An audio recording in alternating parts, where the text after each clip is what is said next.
So there just might be another Panther Platform car in the Olde Carr family. So stay tuned.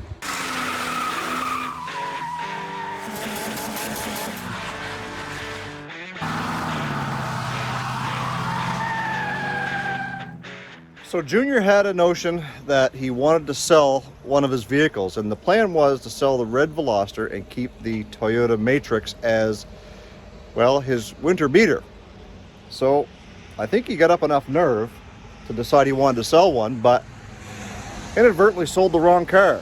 He found a friend of his that was in need of a car and was quite interested in the Matrix, so he sold the Matrix. And him and I have been eyeballing certain vehicles on Facebook Marketplace, and well, he's gone and done it. He's fell victim to the Panther Platform community and decided it was time to jump on board. My wife has Grandma, which is the 04 Grand Marquis. I have Blackjack, which is my 03 Grand Marquis. And now Junior has this. This is a 2004 Crown Victoria LX. Now this is not a police car, this is just a civilian edition. And well, it's been sitting at an older gentleman's place for quite some time. The inspection sticker ran out in 2016, the plates ran out in 2017. And it's got 4 winter tires on rims. In the back, there are some really good tires. This is locked. There are some really good tires. There's 3 of them in the trunk as well. It's got a few little things, but I think mainly he found himself a really good car. So what we're gonna do is Junior's gonna get this thing all cleaned up, and we're gonna get it up in the air and inspect everything, because it's gonna need an inspection anyways, and see what the underneath looks like, the rocker panels. You know, we'll check the front end, we'll check the brakes and all that stuff. And we're gonna bring you guys along for the ride, so stay tuned. So Junior's got it all washed up and shined up, and we're gonna get it moved over to the hoist so we can take a look.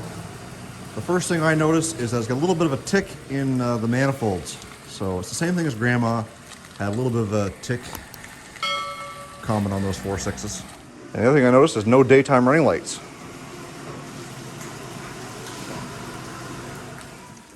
So before we get this thing all the way up in the air, we're going to check the front end, and we'll get some wheels off and we'll check the brakes after. But I want you guys in the comments section down below to guess how much Junior paid for this car, and at the end of the video we'll tell you, and then you can decide whether or not he got himself a good buy. Tie rod feels good that way. No play in the ball joints. Let's check the other side.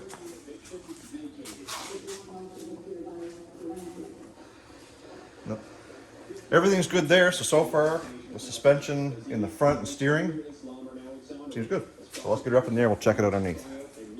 Alright, so first thing we want to check for is any leaks, and everything looks good so far. Got a rusty oil filter on it. Looks like it's been on there a while, but this car has been sitting for what, 3 years he said? Yeah, about 2. Yeah. But barely driven the last like 10. So Occasionally. the struts look good. No broken springs like Grandma anyway.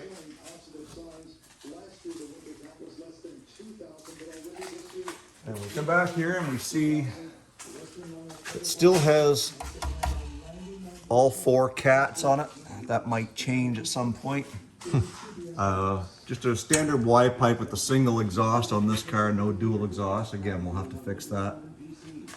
Floors are in good shape. Frame is in good shape all along. It's been undercoated at one point in time, I would say. Even the fuel filter is not all rusted to crap. Usually those are rusted in place, so you can tell that those have been, or that's been replaced at one point in time. Back up in here, gas tanks are another thing you want to check because they were common to get rusty. This one here looks like it's in decent shape, and the gas gauge works, kiddo. Yep, that's perfect.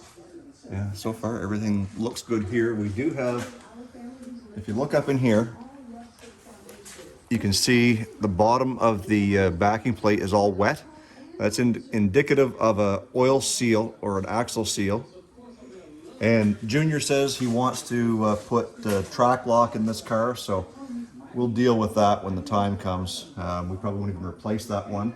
We'll have to check the fluid at some point and make sure there's still lots of fluid in there, because that looks like it's been dripping for a while. Yeah. I noticed one of the rims had a lot of on this. Well, it's a lot of gunk buildup in it from that leaking, so. Yeah. Look at the frame. Frame looks good on the inside and outside. Back bumper's rusty, which is typical of these things. We'll have to get that sprayed with some undercoating. Up in here, this is common up in here for those to rust, and that's right there. That's exactly why. Sand and stuff gets up in there, and it just sits. So at some point, We'll have to hose that out. hose that out with the hose, and you should be good on that. No surprises really so far. So let's check those rocker panels. Now, if you guys recall, in the last video that I did of Grandma, we did some paint touch-ups, and we checked, we had this cover off. So that's the proper way to do it, is to pop the cover off. But we're just gonna do it by sight. And it is showing a little bit of bubbling right there. A little soft right there, so it's going to have some rockers at some point in time. I think it's good enough that it might pass inspection now, but that's still that's a little bit crusty. Not a big job on these because you can weld your metal up in there, and you've got covers to cover up all your bubblegum welds, or my bubblegum welds. Over to this side, and same thing. This has got some rocker panel work that's going to have to be done on this one here. But again, typical of a car. It's a 2004, and you know, of the climate where we live, yeah, it's really bad right here. Get a look. Oh, yeah. Yeah, So you're gonna need some rockers. yeah, she's gonna need some rockers before it gets an inspection, but we'll get that fixed up. The inside rocker is still solid, which is good. That gives you something to weld to. And then we got a little bit of touch up back here on the Back of that. on the back of that. So, anyways, no real surprises. Yeah, you got a little bit of a hole there, which has to be fixed up. But like I said, you don't have to be real fussy with it. You can fix it up, patch some metal, and undercoat it, and be good to go. Let's get this down again, and we'll get some wheels hauled off and check the brakes. So up here in the front, checking the brakes. The brakes, obviously you can tell that the car has been sitting around for a while. There's still decent pad. I would say there's a good 1/2 to 3/4 pad left. Is there any pulsating in the brakes? No. So the rotors are probably good. They just need to be driven for a while to get that mess cleaned up. But yeah, I don't think he's got to worry too much about brakes on this side anyway. Let's go around back.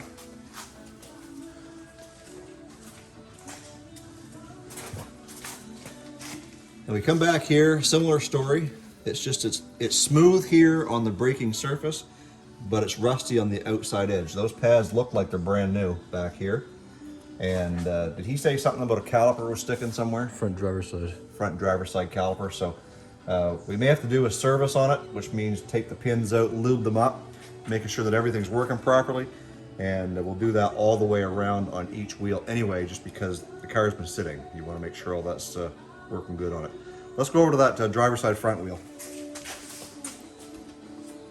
So that's pretty stiff there right now, and it doesn't want to move, so that's something that's probably going to have to be addressed right away, is to service those brakes. I don't think he's got to replace anything, but nevertheless, you know, a little bit of time cleaning those brakes up should save him some money down the road. The other thing too is this car came with some all-season tires on the factory Crown Vic aluminum wheels. He might take these winter tires, these Michelins, which are still decent, and put them on the aluminum just to make the car look a little nicer to drive. You know, nothing looks worse on a car than black steel winter rims. Anyways, yeah, so other than that, we know that the AC does not likely work. We checked the accumulator up front. It looks quite rusty. It's a common thing on these cars. They rust out and they leak out all their refrigerant, and you get no AC. So that's something to worry about in the springtime, because you don't need AC for the winter or for the wintertime. It does have remote start, which works, which is a bonus here. It gets cold in the mornings. You can warm it up before you jump in it. And we'll do an oil change on her and just some regular tune-up stuff. Should be good to go. So anyways, I told you guys to guess what Junior paid for this car, and based on the information that we've given you, it's pretty much everything that we know about the car. Oh, you did say something about the passenger side window. I think it's either the motor might be getting weak or maybe a faulty switch. Okay, so there is something wrong with that. We'll figure it out, but nevertheless, a window regulator is like 50 bucks for these things. It's not terribly expensive. Anyways, you've seen the car, you've seen the troubled areas. We're gonna have to fix up this caliper, possibly replace it. Maybe at some point just doing a service on it, freeing it up and making it lube up all those sliders might do the trick. Worst case, you gotta throw a caliper on it. Rocker panel at the back on that side, pretty crusty. We're gonna have to fix that. This side, not as bad, but probably while we're at it, we'll get that done as well. So I'll tell you what he paid for this car. The gentleman was asking $3,500 for it, or best offer. It came with 8 wheels and tires. The car on the exterior is in really good shape. Again, we got rocker panels. We're gonna service the brakes, and the tires are all good. AC doesn't work. Power window over there. We got to find out what's going on with that. So the price he paid for it was $3,000. He negotiated $3,000, and that's Canadian money. That works out to about $2,400 US. Tell us what you think. Was that a good buy for an 04 Crown Vic with 54,000 kilometers? So that's like 95,000 miles. Right. It's a low mileage car, regardless of the shape. You're going to pay a little bit of a premium for a low mileage car. Anyways, tell us what you think. And now I think we've created a monster in Junior. My wife drives Grandma daily. We just got a battery popped in Blackjack, which I'm going to drive for the winter. And now Junior's got this car. So that means this car needs a name. 2004 Crown Vic LX. We're going to leave naming this car up to you. Let me show you something that might help you come up with a name. Let's go back. This car spent some time on the Rock, Newfoundland, in Canada. It's on the East Coast. So people from Newfoundland are often referred to as Newfies.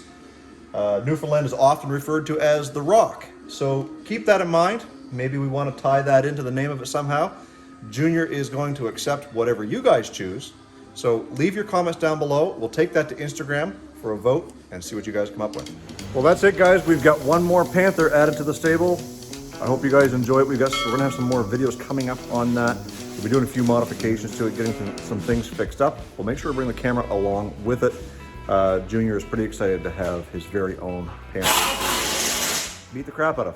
Anyways, stay focused on the windshield, not the rearview mirror. I love you guys. God bless. We'll see you in the next video.